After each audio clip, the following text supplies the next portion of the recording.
Vous êtes plutôt du genre à peser vos pâtes cuites ou crues, ou pas du tout? Cette petite vidéo va surtout s'adresser aux personnes qui veulent réajuster leur portion alimentaire, que vous soyez des sportifs, des curieux, des personnes voulant perdre ou prendre du poids, ou encore des cas pathologiques. Il faut donc avant toute chose savoir que le poids cuit de vos féculents, que ce soit du riz, des pâtes, de la semoule ou même des légumineuses, va fortement fluctuer en fonction de votre temps et type de cuisson, mais également du type de féculents ou même de leur forme et épaisseur. Bref, plein de vecteurs de fluctuation qui peuvent vous mettre des bâtons dans les roues si vous voulez être un minimum précis. Le poids des pâtes al dente ou des pâtes qu'on a oubliées dans la casserole n'ont rien à voir. Donc si la précision vous intéresse vraiment, vous l'avez compris, il faudra toujours peser votre portion crue. Ce sera bien plus précis car vous saurez exactement combien d'apports vous allez manger. Qu'importe votre cuisson favorite ou le type de pâte qui vous fait de l'œil aujourd'hui. À titre informatif, les cuissons al dente auront donc un volume final plus faible, mais des glucides et des fibres moins prédigérés que les cuissons plus longues. Mais les cuissons plus longues, bien que les nutriments soient prédigérés et que l'index glycémique par conséquent sera plus grand, se gorgent plus d'eau, donc le volume visuel sera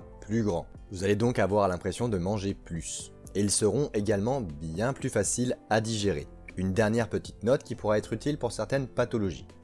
Exemple, si vous l'avez déjà expérimenté, un riz gorgé d'eau, ça fait déjà un bon plâtre. Selon les recettes, vous aurez donc des effets annexes différents.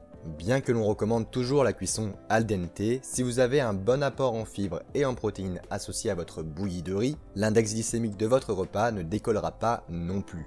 Donc pas d'inquiétude. Il ne faut pas avoir peur de cet indicateur, gardez en tête que c'est le repas complet que l'on prend en compte, et pas juste les aliments au singulier. Sinon, vous allez avoir peur de tous les glucides en 2 secondes, faire des cuissons al dente et fuir le pain blanc, et donc vous créer des peurs d'aliments de base sans aucune raison. Je l'ai assez répété, en alimentation, il ne faut pas avoir des œillères, mais voir vos repas et votre nutrition dans l'ensemble, et non avoir une vision critique sur chacun de vos aliments. Bien, maintenant, on peut être heurté à un léger petit problème, comment faire quand on cuisine pour plusieurs personnes?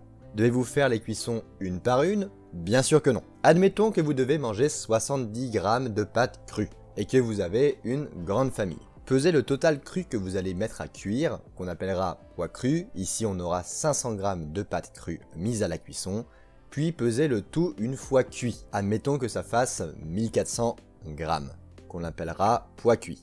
Maintenant, petit calcul, vous allez diviser le poids cuit par votre poids cru de départ, cela va vous donner le taux de grossissement de votre mode de cuisson, ici 2,8. Vous n'avez plus qu'à faire le 2,8 que vous venez de trouver, fois le poids que vous vouliez manger, ici 70 g, et on aura donc le poids cuit propre à votre cuisson, qui est ici 186 g.